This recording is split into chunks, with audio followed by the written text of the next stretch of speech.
Project and portfolio management. Some characteristics of a well-functioning project and portfolio management system are integrated project management processes and business automation tools that streamline operations in place.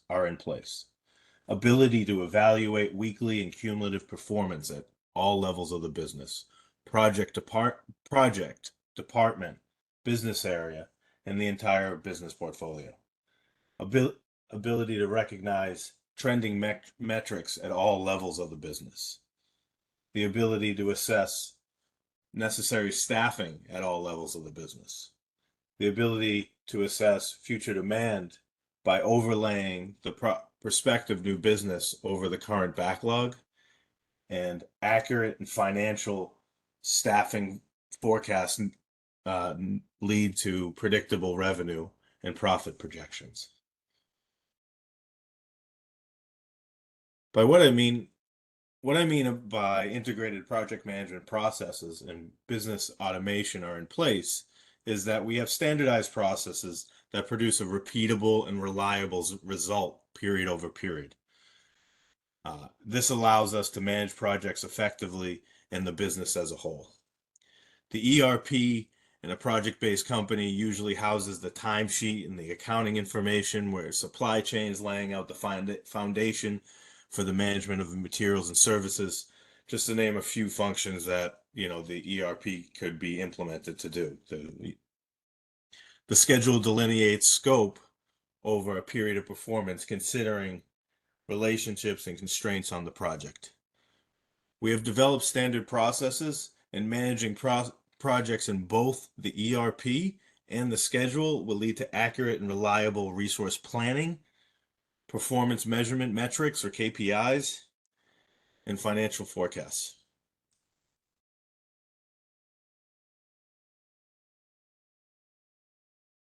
A good system allows us to evaluate performance at all levels of the business and view the business from different perspectives in order to see the full picture.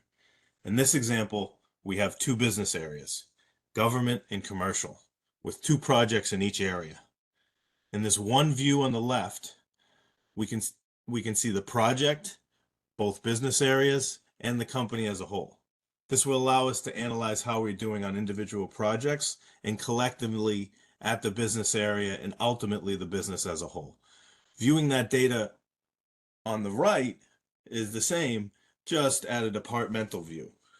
This allows us to zone in on the source of the potential cost or schedule issues. In a matrix organization, it's important to be able to manage both at a project and department level, because project managers may not directly supervise the resources on their projects, but rather they're managed by department leads. So looking at performance at a department level aggregated across the business can highlight areas for improvement in the business, where we can develop root cause analysis and we can develop initiatives to establish the cure of the issue at the source.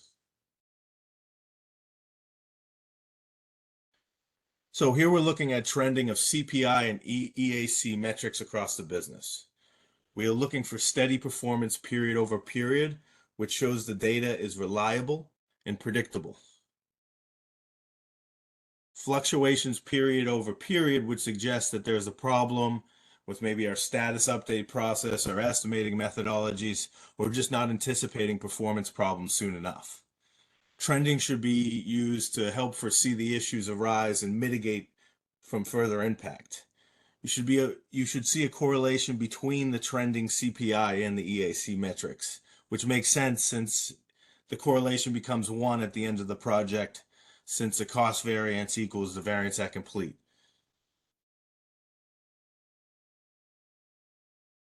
First, to orient you to the slide, the table to the left is showing actual hours spent by project in blue, while the numbers in black are forecasted ETCs per project. The table on the right is showing the same information, just focused on the departmental view.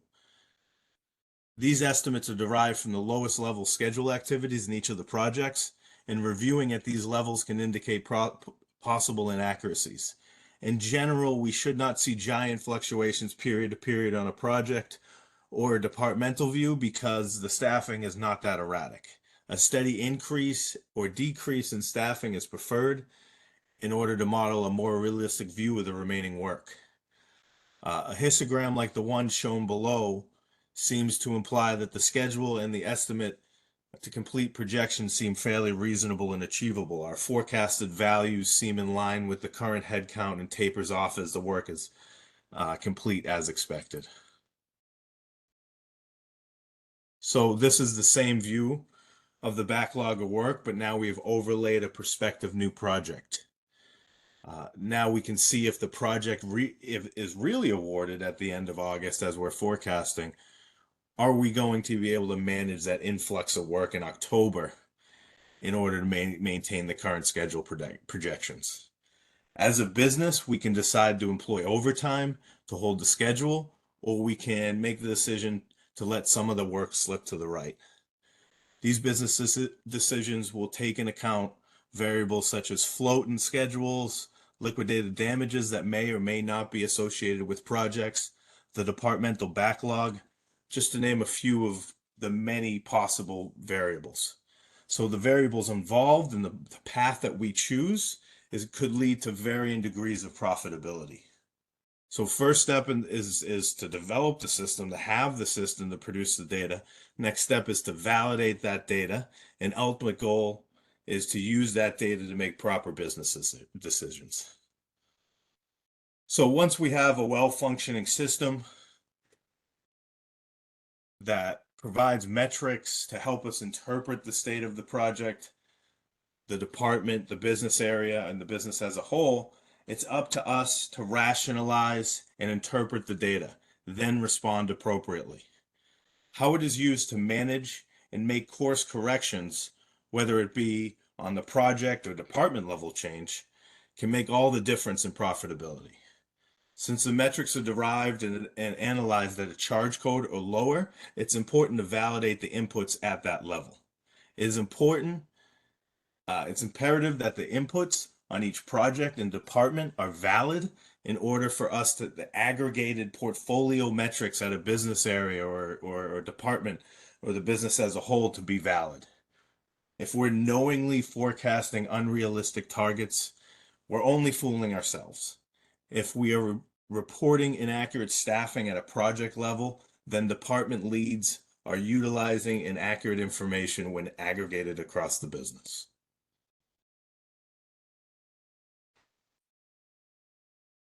So, with that said,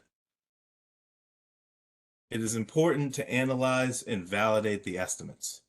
Metrics should be taken at face value, should not be taken at face value, but rather analyzed and interpreted in order to ensure accuracy. On the GP1 project here, from the CPI versus TCPI metrics alone, it appears that the EAC is conservative, with a CPI metric of 0.97 and a TCPI metric of 0.79. Using the rule of thumb plus or minus 10%, this would be outside of that range, so this would warrant some investigation. When we look further into it and we combine it with other information, you'll see that some of the level of effort disciplines have pushed on beyond the baseline POP, and we don't have any remaining BCWP to claim. So that's amounting to about 700 hours. Once factoring that information in, the EAC looks reasonable. So this is a good example of showing why it's important to review, analyze, understand the metrics rather than just taking them at face value.